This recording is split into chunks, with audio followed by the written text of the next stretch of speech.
I am Erin Patton, metaphysical master in a millennial age, and it is my life's purpose to guide you and organizations along an enlightened path. So I invite you to sit comfortably and tune in as I welcome you to the Meta Business Millennial, where we get the real conversations you won't get in the boardroom so that we understand this is exactly the path we need to be on in order to grow, evolve, and thrive.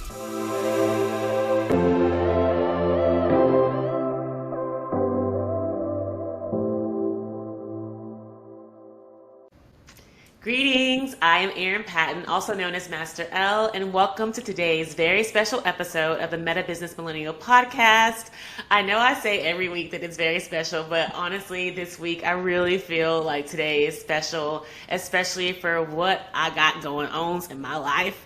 But before we jump into all of that and all the introductions and stuff, I really want to encourage you to follow me at I am Erin Patton across social media platforms. And of course, if you feel called, share this episode with a friend, leave us some comments. We really want to hear from you. And without further ado, I really want to welcome Miss Joyce to the show today. Say hello. Hi, thank you so much for having me. I'm so looking forward to this time with you. Yeah, me too. And Joyce is a heart-centered divorce coach. And I am just so honored to have her here. I actually met her very recently at a women's business meetup in Austin. And immediately when she introduced herself as the heart-centered divorce coach and trained in conscious uncoupling, I was like, oh, we need to talk. I need to talk to her. You know, she had me at heart-centered. Let me just tell you the truth about that. Yeah. And especially for what's been going on in my life, I would say for the past several years. More recently, I've shared on my podcast a couple episodes ago, very briefly, that I had been going through, custody. Actually, I shared on my very first episode, all of the issues that I had been going with the custody around my son. And then about a little over a month ago, my son and his father, our custody was flipped. So he actually is in full custody with his dad, but it isn't like your traditional, like, all right, you get him this weekend, I get him during the week. I actually haven't seen my son since I dropped him with his dad, and I've only talked to him twice, and so on the phone. And so now he's a 5-year-old, so it's not like talking on the phone to like a regular adult, it's just like, it's really limited access to my little son. And a lot of it has stemmed from the non-conscious uncoupling that we did many years ago.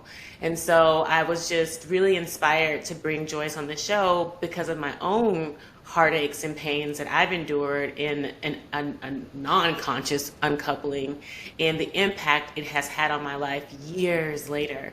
And so I just wanted to invite some wisdom around a conscious uncoupling, around heart-centered divorcing, and of course speak to a little bit more detail around Joyce, her programs and what she has to offer, and just how she even got to where she is, to do this work. Because if I'm going through this, then I know that there are so many other women and men, frankly, who are going through this as well.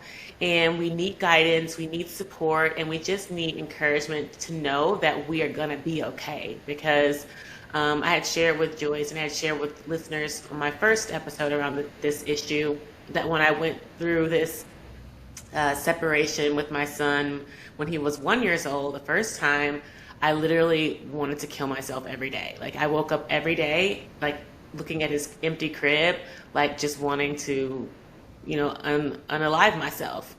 And so it really wasn't a very healthy time for me. And so literally my only goal this time around, where I have completely no access to my son, literally I'm like writing him letters, like praying that he'll even see my letters, that I don't allow myself to slip into that very low, shameful humiliation state, that I still remain in a love frequency, that I still remain, proud of myself, still considering myself to be a good mother, because so much of that was in doubt the first time. And so I know that's a super long introduction to all that I have been going through recently, but I just really wanted to provide some context around it, why this episode is so special for me personally and having Joyce on our show. So thank you so much for being here and holding space for me, Joyce.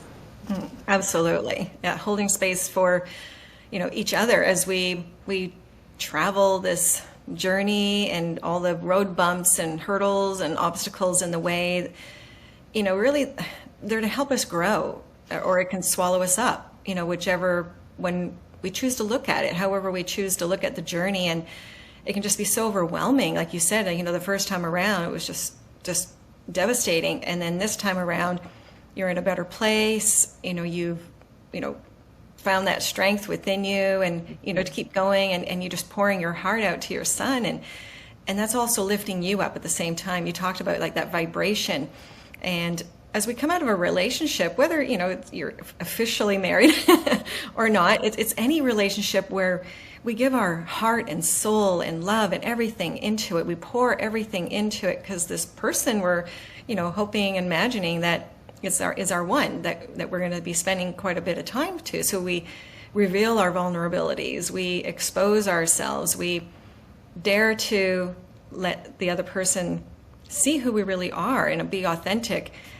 And hopefully, that they'll honor that and respect it and appreciate and lift us up in it. And in the end, when that relationship ends, it's like it's all a false lie. It can almost feel like that. It's like, well, you were supposed to be this person, you're supposed to be that for me, and now it's gone. And sometimes horrifically, they do weaponize that information that we gave them. Or in fortunate situations, there can be love and appreciation and really honoring the other person for the journey that we both been on, or been on, and just saying, hey, thank you for teaching me this. Thank you for, what we've shared together, and then releasing one another to, hey, go live your life the way you need to, that makes you happy. And like, imagine ending a relationship like that and being blessed. It doesn't, take away the pain and all the other feelings and, the grief process that we go through. But it does help because it's like, yeah, they still support me in some level, right? They still love me in some way, just not to continue the life together. So I just really, congratulate you or honor you in the path that you've taken and where you're at this second time around. And the vibration, it's not always just a snap of the fingers that happens. Right. You can put Clearly. on I'm just a really great song, and one that you just totally abandoned yourself in your teens or 20s and let everything go. But when the song is over, you're kind of left still with the reality of where you are and how you see yourself, what we feel is possible or not possible. So all of these things are so ingrained, embedded, and deep within us, unconsciously, most of it. And then, we talk about consciously divorcing. It's like that's choosing to let go of that person, not, hey, I wish them buried underground 6 feet, or, it's like really let them go.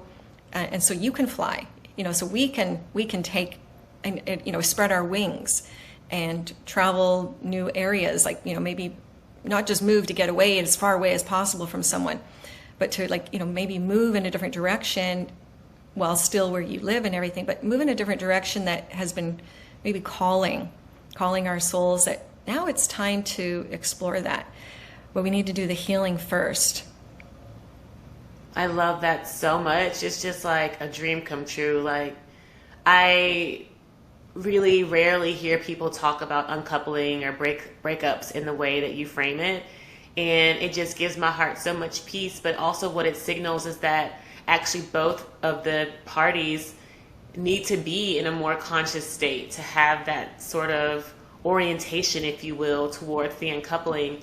And with that in mind, I really want to dig into your experience with the uncoupling, because obviously you do what you do because you've experienced some, I don't want to put words in your story, but you've experienced some things that got you to this place of caring about the uncoupling, and I would really love to hear more about your own personal experience with breakups and the hard challenges of it, and why you decided to take the route that you are, and even pursuing even further to coach people around it.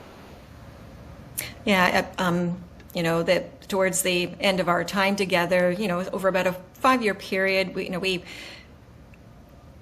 had different resources that we went to, whether it was a pastor or a therapist.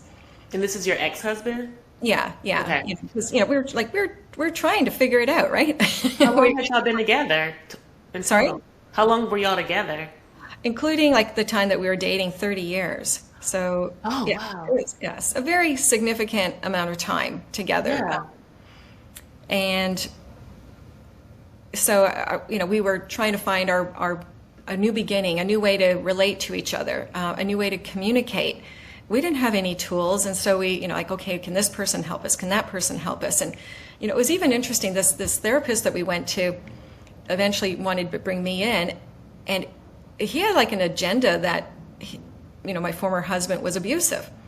And I'm like, no, he's not. It's like, but he just seemed to think that there was something going on. And it's like, we have to get rid of this guy. Like, I think luckily it was only like 3 sessions, but it's like, we forget it. Like, we got to stop because this guy is very toxic.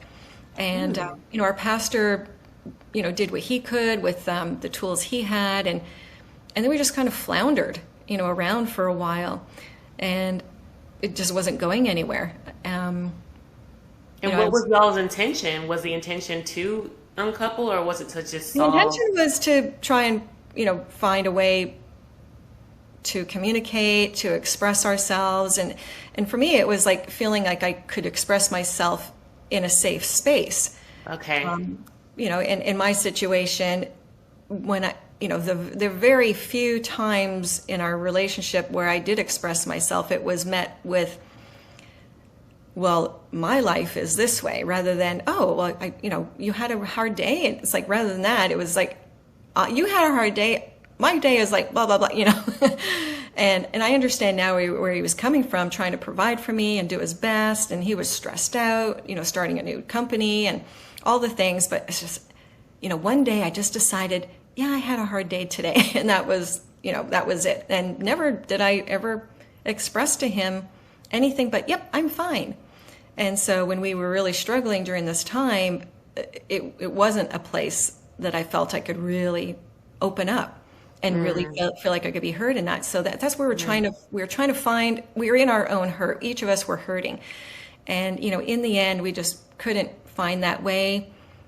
It was just, we just weren't there. And so we decided to part ways. And we knew we wanted to keep our family intact, even though our girls were in their mid-20s. It's like we knew we wanted to keep our family together. We didn't want them to have to worry about us being in the same room. Like the parents, like, no, don't ever have mom and dad together in any situation. It's like, no, we definitely didn't want that because we weren't at that point. So we knew what was possible, and we knew it's like, it's not working. It's time to let each other go and wish each other well. And so we made that decision together. And then I'd had the book, Conscious Uncoupling, and I had already read it. And I saw that as wow, like this could really help our relationship. But at that point, it was just, a little too far along. And then when he finally read it, he's like, oh, okay, this does feel like we need to uncouple. And so he understood the book. And right at that time, they were doing a 6-week program, which we both jumped into. And so we did the program together with our own coaches. And I think that really just shifted the whole dynamic of how divorce is done. Because we knew, we knew the odds of, butting heads and, and we knew we wanted to do it differently. So this is like, fine, like what a blessing, to have that at that time. And obviously not every relationship is like that. It's like, well, that could be a fairy tale, some people would say, because the other person is definitely not on board. doesn't want to have anything to do with the other person, and you can still go through the conscious uncoupling to do our own healing, because this isn't about healing together and support, like all that. This is about our own journey from here on out. What are we releasing? What are we creating? What do we think is possible? So that's where my journey began, to really unpack the parts of myself that I hid or I quieted, or, what do we do to keep the peace? What do we do to take care of everyone else, especially everyone else's emotional state? So it really was a blessing. And then after that program, I just I need to become one of their coaches, get certified. And I was already a coach. At that point, I was already a coach for like 6 years. So I was like, yes, I need to have this to work with women, so women can have a voice, so we can have boundaries, so we can love ourselves the way we need to. We can take care of, like, it's okay to take care of our own needs. It's not selfish. Like all the things that we were told unconsciously, either just because we hear it or it's part of society or through even the church, because the church is like let the man lead, be, serve other people and you will be fulfilled. And yes, there's that. And there's also burnout. Yeah. And it's like, well, I'm serving everyone but myself. It's like we can't pour from an empty vessel. So it was a good opportunity to start filling my own soul. And what does that look like? Obviously there's, we have our stories. There's our patterns and our behaviors, all the things that we bring into it. And now we can look at that. They're no longer hiding. They're no longer in the shadows. And sometimes we just want to put them back there because they're just too much. They're too much, those strong feelings that we've stuffed for so long. They just want to erupt like a volcano. And they're scary. Because when we did let them out, they were like explosive. The person that just never says anything and all of a sudden one day they just lose it.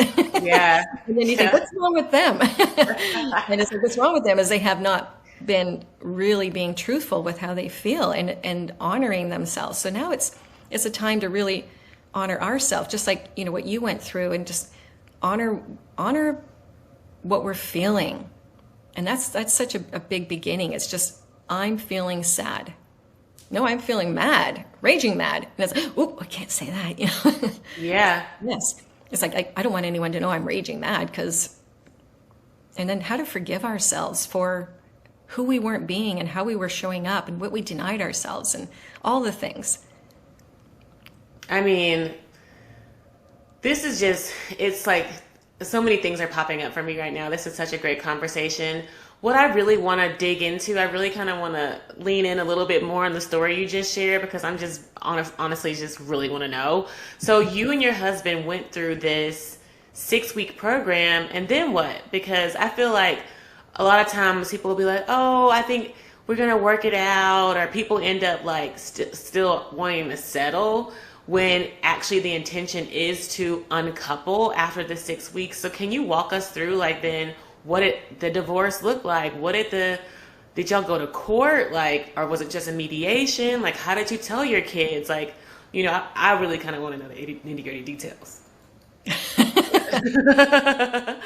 think this is pretty rare, but he found a document online that, about a divorce decree. And he started working through that and okay, what do we need to have? What information do we need to do? And then we talked about what was needed. What would I need? What would he need? What assets did we have? All the things. And we talked about it because he'd really put my best interest first with many things over the years, always provided. So he had a lot of integrity and decency about him. He still loved me and didn't want to just throw me on the street kind of thing and just hey, I only have to do this. It's no, I want to make sure you're going to be okay. So we looked at our resources, and it's okay, well, you have this and you have that. just taking care of any bills that were there. There wasn't many, but just making sure that, the car was paid off, and just so we were both going to have a good start. And so we agreed on what was feasible with the income coming in and the income I would need. Like we really, it wasn't like, well, can I have this? And it's like, no, because instead of like straight down the middle, we just looked at the bigger picture, and what, we each got a home and everything. And then we took that document to the courts, and because we were doing it ourselves, they required us to speak with someone to make sure that we were okay. Like, not just, hey, show up in court and sign the papers. Like the judge wants to make sure, hey, like you went and got some kind of legal whatever that signed off on this. So we did that, and then we had our court date. It just went along at a good pace, and we sat together in court holding hands. Like it's just really, it sounds like a fairy tale, but we really were just like in a place that ready to let each other go, because we just knew to hold on, there would just be so much more suffering. And did I want to end 30 years together? No. Did I want to stop all of our dreams and the future grandchildren and the weddings and being side by side, like through all that? It's like, no, I didn't want to give that up. But I knew I needed to give up the way that I'd been living my life with him and who I wasn't being, because it was this death that I was in for a number of years that I just couldn't go through anymore. I was so unhappy. So it was what we needed. And again, it's like it's not working for us, but we don't have to torture each other. We don't have to penalize each other or whatever, like any of those things that usually happen in divorces, and have our daughters, oh, Dad, you're this, or Mom, you're this, we just, hey, it's all good. We're doing what we need to do. And then just, went our separate ways and continued to support each other, as best we could. But I was no longer responsible for him. I was no longer, it wasn't my job to take care of him emotionally anymore. And there was such freedom in that, and knowing but feeling it, feeling that freedom, not like good riddance to you. I don't like, go take care of yourself. It's like, oh, I can breathe, and I can like stand a little taller. I don't have this burden on my shoulders, and walking into the room, what's gonna wait for me, right? It was just this so deep freedom that was so wonderful. Wow. I literally got tears in my eyes, y'all. And I think because of the beauty of the possibility that you just shared, well, it was your reality, obviously, but the possibility for so many, because I don't actually know if others have heard stories like this. I know I've never heard a story like this. So it really fills me with so much joy, and I feel the joy in my heart, which is actually making me want to cry. And I just, am imagining this, and, my vision for the world, for this conscious uncoupling is so great now that I've heard your story. Because I know there are a lot of people who are I personally know, and I also, theoretically, hypothetically know, that there are so many people who are stuck in relationship because they fear the vitriol, the violence, the abuses, the backlash of the uncoupling process, the breakup process, the divorce process. And this just is such a light in that journey that I literally want to scream to the rooftops and share this with everybody, and share you with everybody, because we need this, and we need to be able to have the freedom, like you said, to explore our lives the way we want to, and not carry the burden and weight of someone else, especially if our time is up. Not some say marriage is forever, and others, sometimes being with someone is for a little while, for some seasons, and to be obligated to stay with someone that you are unhappy with is, or who is abusing you, or who is not making you feel, not to say that was your experience, but certainly mine, or not feeling, desired or respected or honored, being disrespected daily, this is like a dream come true. I just have to say that. Yeah, it's like what we're willing to tolerate is what we'll receive in a relationship. Yeah. Even if the person starts off wonderful, if we don't feel worthy, and we have these beliefs and stories that we operate from, and that are our programming, then we actually teach the other person how to treat us. It's like someone who's so independent. It's like, no, I don't need any help. Right. And then it's like, well, they never offer, they never do anything for me, because it's like, well, we basically just told them, like, don't, I got this. And then they like, okay, well, I don't have a job here, so I'll back off, right? Right. But it's really not what we want. It's like, yes, I can do this, but I want you by my side. And this, so we just, all the little ways, the subtle ways that we sabotage what we want. And again, like, most relationships don't end so well like that, like, where there's such alignment and support both ways. That doesn't mean we can't let go, because what's on the other side is, oh my gosh, like, what is on the other side? At least I know what's on this side. I just do my best to do what I can in this relationship, because the unknown on the other side is just too scary, to be alone, and how am I going to do it? And like all, whatever else, the other stories that'll come up. But like, once we take that leap, and maybe you do it in stages where you separate for a time so you get that clarity, because when we're in it and we're just in that fight or flight, our nervous system is so jacked up. It's like, it's being hijacked. We don't have the clarity. We're maybe not sleeping. We're just eating, emotional eating, or busy, like go work more, all the things to mask what we're really feeling. Right. When that time comes for one person of the couple to just part ways, if we keep holding on, it's like this toxic virus that we keep carrying around inside of us. So, it's like the person has decided that they're gone, and it's like, what is that saying? Set them free, and if they come back, whatever, like, they're meant for you.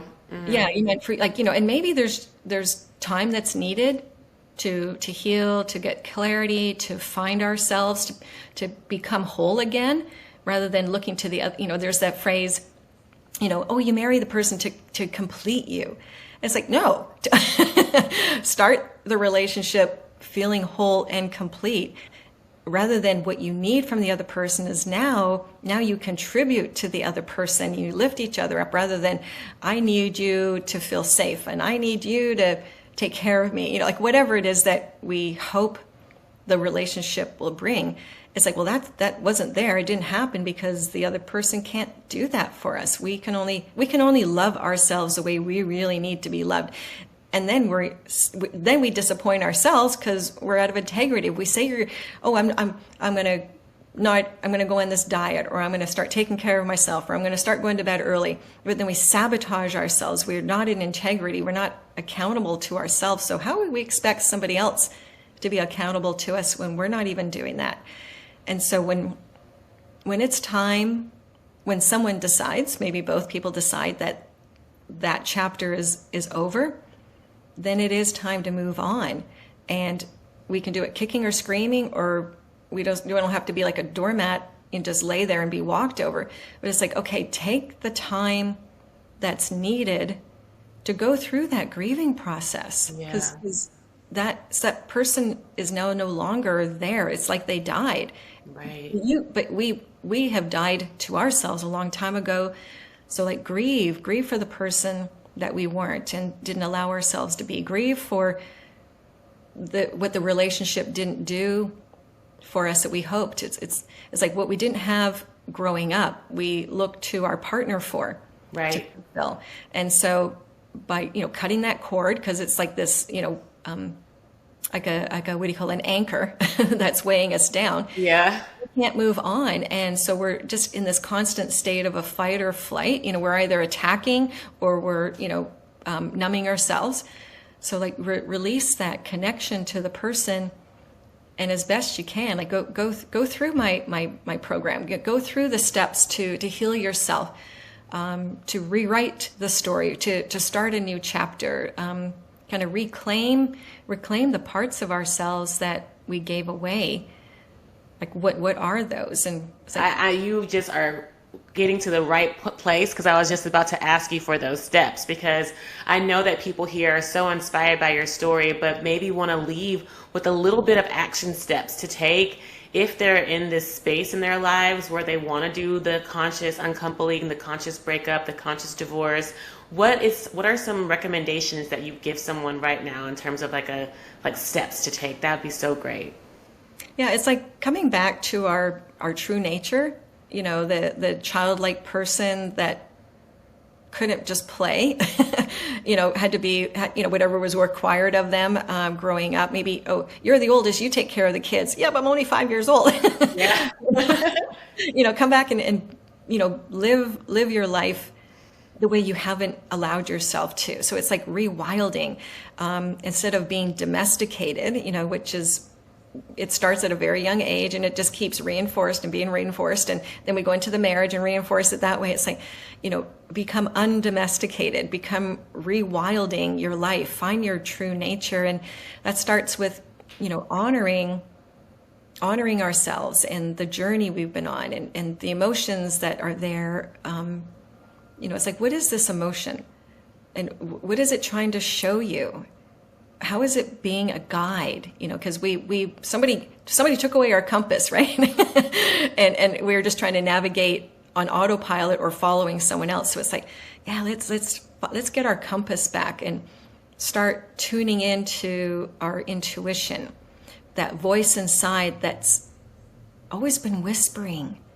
It's okay to take a little break. It's okay to acknowledge yourself for what you're experiencing. And what is it that you're experiencing? Because we become maybe so used to only operating from our heads instead of our hearts that we don't even know how to get back down there into our souls. So, taking that time to really go through the emotions and start to honor that part of yourself. Do something that you've wanted to do, but you told yourself you couldn't, or there was never any time. Just, take that little baby step, one thing after another.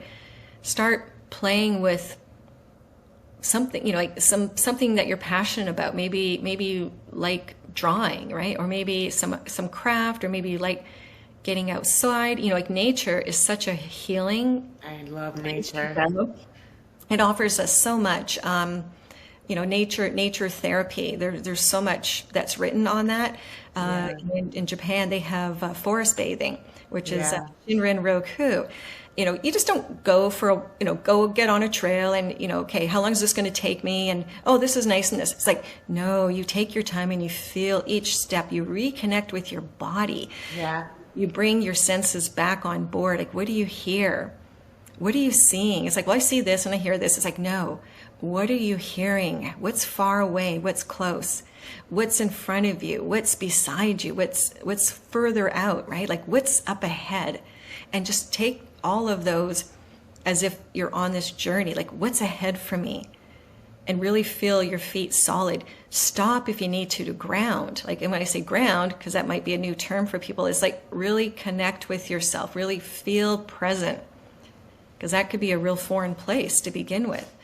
And then start, well, what if up ahead was what I really wanted? And maybe you don't have to know what you want. It's just that feeling. Well, I want to feel at peace inside myself again. I want to feel a calmness. I want my thoughts to be quieter and more loving and kind and compassionate. And these are all the things that, I walk people through, because we put up walls, we put up barriers, we put a mask on.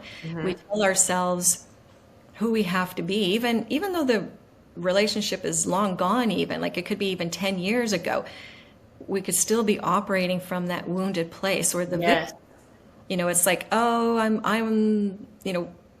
the divorced one. Like, it's like, well, the divorce happened, and I'm trained in Landmark. I'm trained in NLP, which is Neuro-Linguistic Program, and embodiment, and the Conscious Uncoupling.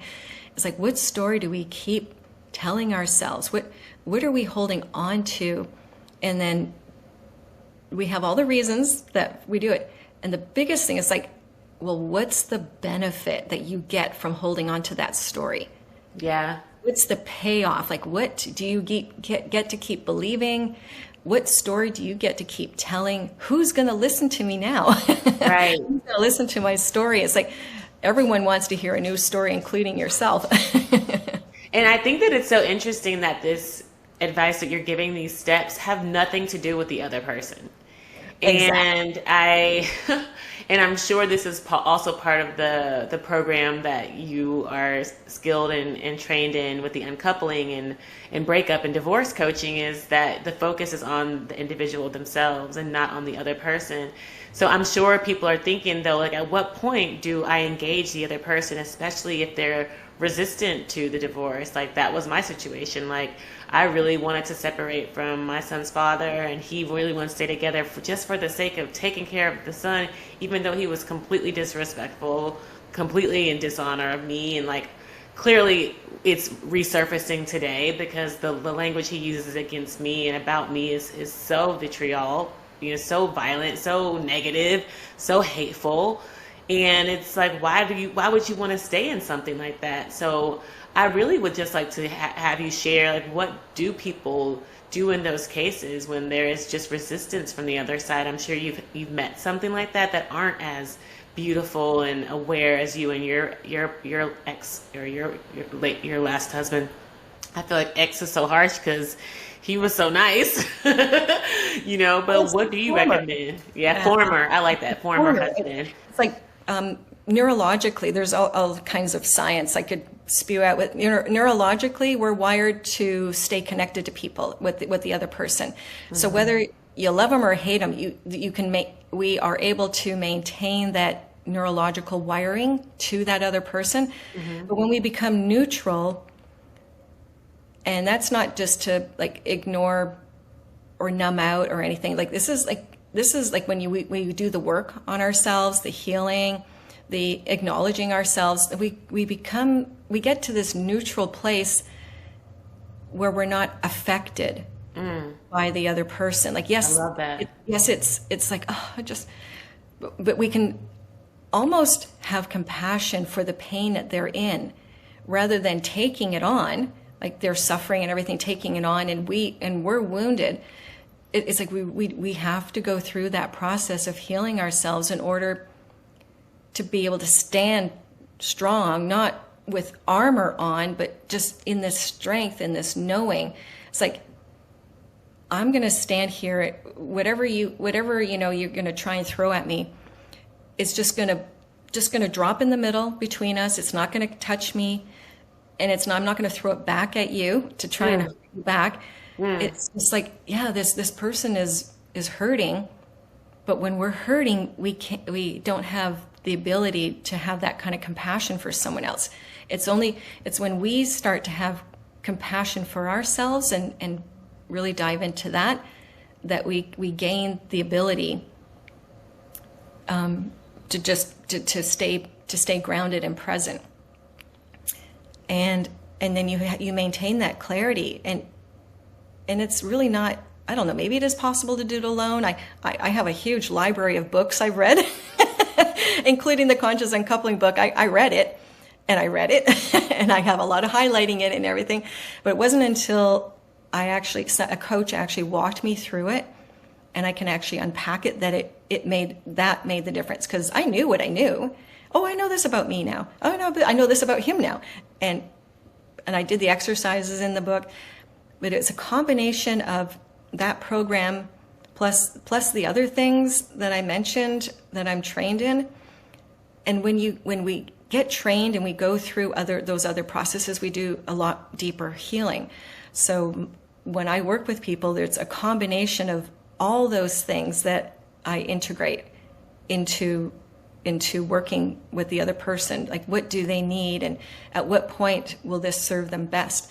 So it's not just one thing. It's a combination of things that worked for me, and the community, like having somebody by my side, like when I hit a low point, that they're there, not just cheering me on. It's like, well, what's coming up for you, and challenging a thought, helping me to see hear the language that I'm using. It's like, well, I can't, and I'm never, and it's like, never?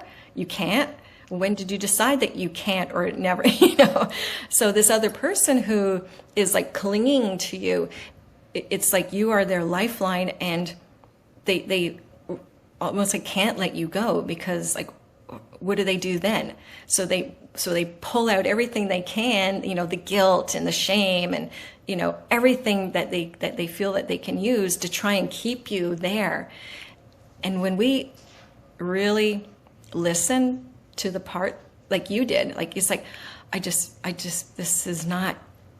this will never go well. There's like, we know what we know, and then there's like, okay, there's a deciding point that this is how I'm going to take care of myself. This is how I'm going to take care of my son, my children, whatever, my well-being. We decide, because there's knowing what we need to do, and then there's ignoring what we need to do. Yeah, the avoidance. We do, and we do that in relationships. I did it for 30 years. I ignored the voices. I ignored the sensations in my body. Yeah. And I just kept pushing, and I kept pushing, and it's because it's like, okay, what do I have to do? What do I have to do next? Oh, here's another move. Okay, one of our moves, I was pregnant, and we were just waiting for the baby to be born as the second daughter, and we were just waiting for her to be born, and 11 days later we moved. And it's like, okay, did I have some knowing in there? It's like, yeah, sure, I can move. I could figure this out. Of course we can. We do what we have to and what's needed. Yeah. But if there's a choice, listen.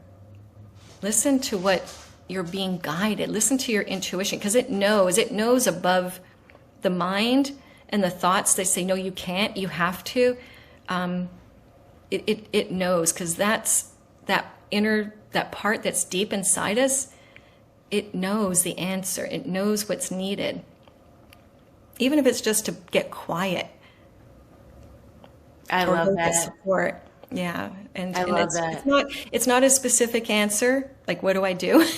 Yeah, no, that was the perfect answer, because I really love what you shared about the compassion and the neutrality, because one thing that I say that's probably, and I always speak from my own personal experience, I love to use myself as an example, especially for this episode, that what could really help me navigate this new iteration of this conflict is that neutrality, because I still was being triggered by the attacks. I still was being triggered by the hate messages, the hate energy, the hateful words, even in the court, outside of court, and even the hateful actions and denying me access to my son. So instead of internalizing it and getting angered by it, having that neutral stance and having compassion in the sense that accepting, like, this is the way that this individual is, and I will not allow this kind of behavior to trigger me. And or another thing that I'm having to work on, not project that pain on other people or on other relationships, thinking that other men or other people who I'm dating or may come along are going to treat me this way. So that too needs to also be looked at. And I'm becoming so much more aware of, like, wow, where am I, going wrong internally about where I sit in relationship with other people? Because then I would find myself in those same patterns of taking on that abuse, or feeling like I'm going to be abused, or feeling like anticipating, almost the drama and the trauma, and trying to, shield and guard myself from it by pushing other people away. I do that really well. And so, but that has to stop, and that is stopping. And I definitely am grateful for that kind of affirmation, confirmation from you around that neutrality. And really, it's almost like Neo in the Matrix, when the agents are coming for him at the end and they're shooting all the bullets, and all of a sudden he just puts up his hand and they fucking drop. Like the hate's coming right at them, but it just falls to the floor. You said that. And that's exactly what I envision. It's just like you can throw the attacks, you can throw the hate, and I'm just going to watch it fall on the ground and move in that power and move in that self-compassion, if you will. And then that just shifts all the energy, and then, I'll keep going with it, and really bends reality to my will, because this is what I'm desiring. I'm desiring to live a healthy, loving, happy life, and what you're throwing at me is not going to stop me from doing that. And so I think that's a beautiful message to leave us with. I think I definitely received it 100%. And I would love for you to share more about your rewilding program and how people, our listeners, our watchers, can tap in with you, because this work is fucking powerful. It's necessary in the world in this day and time. What are the statistics of the divorce now? I know it's over 50%, but if we're at over 50% of people divorcing, breaking up, uncoupling, we need more and more people like you. Yeah, it's just definitely high. And I read more recently that it's especially high amongst older people who have been together for a while, because it's like, yeah, we've been together 20, 25 years and I'm done. And so there's a huge increase in divorce amongst older people. And like we held all that history together, and whatever we focus on is what we're going to attract. That part. When you're saying, oh, there's another person I just, got into a relationship and they treated me the same way. It's like, if we keep focusing on what we don't want, that's all we're going to get. It's like saying to the universe and saying to God, it's like, don't send anyone who's going to abuse me. And then they're like, okay, well, you're only telling me about this abused person, so I only know to send the abused person to you, or someone who's going to treat you badly and not respect you, so I'm just going to send more of those people because you haven't told me what you want. Right. Like, we're good at knowing what we, for the most part, we know what we don't want, and this is like a lot of the language that my clients use. It's like, well, what do you want? And they're like, well, I don't want to this, and I'm like, well, but what do you want? And then they'll tell me another thing they don't want. It's such a programming that we have. I love that. I know, it's so good. When we know what we want, it's powerful. We become empowered. Yeah. And so these are the things that we go through in the program. It's rewilding after divorce. It's becoming undomesticated. It's like, what are we passionate about? Well, I don't know. Well, what do you want to do with your life now? Well, I don't know. It's like, if you don't know, there's just going to be this empty void until you fill it. And it's only going to be filled with the past until you, it's like pull the plug on the drain so it can just drain out, plug back in, and then fill it up with what you do want. So this is like a 6 stages week path to like having, it's like getting that juicy life back. Because we're dried up. We're like, the earth is just like, you think of the desert, right? Nothing can grow. Well, so when we start to water, put water in and, plant the seeds and put all the good stuff in to nurture the soil, then the flowers can grow. We can grow again. So we have, we have to fill ourselves out, but we got to pull the weeds. We got to, do all those things to really juice up our life, to get back our mojo, right? Yeah, 100%. Yeah, it's like, oh, I can do that for a night if I have a bunch of alcohol, or if I have a lot of people do, right? I can have it for that brief moment, but then when it's gone, and we're left with just what we have. So start really building our juicy life with this program, and so 6 weeks. It's like the stepping stones to the next thing to really dive in, because sometimes we just need just to kind of start dipping our toes in before plunging all the way in. And some people have already done a lot of work on themselves, but they're just like, there's these blind spots. And those are the people that I take right away into the deeper healing areas. But we start first with just kind of like what we're talking about now, and really starting whittling away at what's there. We're just kind of trying to break the surface. Like it's like, snow or ice on a big lake. Yeah. you got to get chiseled through that barrier Yeah. in order to get to the water. And the people that are already like, okay, I'm ready. Here's the water. I'm ready to dive in. It's like, okay, here we go. I got the mask on for you. Yes. So you can go under and you can stay under for a while, and do the deeper work. But it's taking that first step that just can be so scary, and you're not alone. We try to do it alone because it's like, hey, I can do this. Give me the book, right? Yeah. It's like, well, it only works so much. It's more awareness that we have, but we don't really do the work that our souls need in order to come back to that wild side. And when I say wild side, it's the untamed part of us that we put parameters around. Yeah. And like untamed, open the cage door, let the bird fly, right? Kick the bird out of the nest and so it can fly. And it's like, I'm not going anywhere.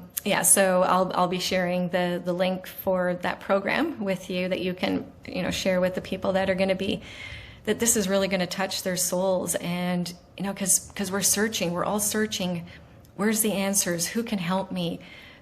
Who can I trust? Joyce and Aaron, that conversation they had is, wow, I really feel there's something here. Explore it. It's like, well, I don't know, maybe I shouldn't. I don't know. It's like, just reach out to me. Call me. Yeah. Let's just get on a call. Talk to me. Talk to someone that's got your back, not a relative that says you should leave him and he's good for nothing anyways, or she just takes advantage of forget all that. Go to someone who's neutral, can actually give you perspective and really walk you through, like that I do with my clients and that we're doing right here now, that can just walk you through the steps to that next thing that you want. Even if you don't know what you want, it's like at least you're on the path. Yes. Some direction or some guidance. Yeah. Yeah. So how do people reach out to you? Where can they find you? And let us know that. All right. So right away, people can find me. Go to createyourlifeafterdivorce.com. And so that would be one place. You can go to Instagram is Awaken Wellness Within Reach. I'm not sure if there's anything else after that. Facebook is my name, Joyce Ayers. Look for someone with white hair. I guess there's probably a few Joyce Ayerses, believe it or not. It's like there's other people with like that. It always surprises me. Who else would have a name Joyce Ayers, right? Yeah. But I guess with the billions of people on the planet there are. Joyce Ayers in Facebook. Yeah, just reach out to me. Find me, connect. We'll find each other. Yeah, you'll find each other. And of course, we're going to have her information underneath this video, as well as a link to her program. And I just wanted you to be able to say it out loud, just for the ethers, for the universe to hear. And for those who want to find you and connect with you, you'll find and connect with her. Yeah. And I just want to also thank you so much for joining me today, for your beautiful wisdom around uncoupling consciously, around divorcing, breaking up consciously. And I know that I've taken away some nuggets of information for me to sit with, for me to work with. I really want to share this with some friends. I really am so inspired by this conversation. I just want other people to be as inspired as I am, because we all deserve to be and have the life of our dreams. And sometimes it just requires us making some hard choices, doing some hard things, yet we can do it in a conscious and loving way. And I just am so inspired by this conversation, and just wanted to say thank you. Thank you. And it doesn't have to be that you've already had the divorce. It could be it's come to the point that we're going to need to divorce because we're just there. And before you make that decision, get with me so that you make that decision with absolute clarity. Yeah. Not as a reaction. Yeah. Just you're in such pain and you're hurting and all the things. It's like, get with me first so that you have with full consciousness, full-bodied yes or no, like this person is for me or not. Because a lot of times when we start doing the work on ourselves, it does shift the energy in the relationship. It shifts how you show up, how you express yourself, you interact, and that can be all that it takes and what it takes to shift the other person to show up differently too. It's like, do we really want to divorce this person, whether it's been 5 years or 50 years, like, whatever, somewhere in between? Because there's a part of us like, you got together with this person for a reason because you felt something. If you don't really want to throw it away because it's just so painful right now, it's like, do it with absolute clarity of what you're doing, not just reacting in the pain. But I just strongly encourage you. I love that. I love that. Reach out and do the healing afterwards. If it's done, it's done. But start healing yourself so you can move on, not just move on and bury it, but actually move on and create that next, create your life now. Create the life that you want for yourself. Yes. Thank you. I love that. Create the life you want for yourself. And I always am talking about that on my show, creating your own reality. Change your energy, change your life. That's all we do here on the Men of Business Millennial. So I want to thank you all so much for joining us today, for listening all the way to the end. If you made it this far, I am just so grateful, and I encourage you to follow me at I am Erin Patton across social media. If you're interested in working with me and growing in alignment with your business and feminine flow and not masculine hustle, then hit me up check out my website, erinpatton.com. Definitely hit me up and we can talk about that as well. And of course, if you're tuning into the Meta Business Millennial, catch us here every week. I have new guests, new solo podcasts, new conversations. It's just always an interesting delight here at the Meta Business Millennial podcast. So without further ado, I want to thank you all, and I'm sending you much love and light. Peace.